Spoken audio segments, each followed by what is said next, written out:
Hey guys, welcome to CoinSpace again with Austin. If you haven't subscribed to this channel, please smash the like and the subscribe button. It does help me a whole lot. Today we're going to be talking about the ADX indicator. Now the ADX indicator is a trend indicator, which is what you're seeing on the lower part of the screen.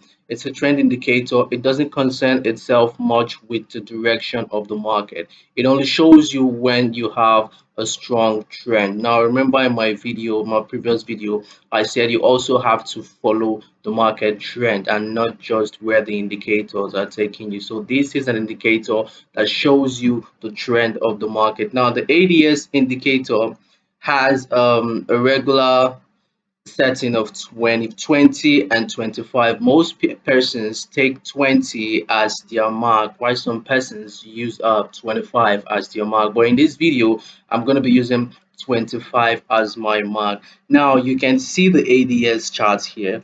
Once the ADS moves above this 25 mark line, it means the market trend is a strong one. Now you can see here that even when the market was going down, the trend was still a strong trend. Now that is to tell you that ADS does not concern itself with the direction of the market. It just shows you the strong trend to follow. Remember, once it beats 25, the trend is strong, although there are weaker trends when it's coming down to 25 again. So you have to find your entry point and your exit point. When it's coming down like this, you know it's already an exit point, but when it's going up from 25, you know it's an entry point. If you find this useful, smash the like and the subscribe button. Thank you for sticking around. I am Austin and this is CoinSpace.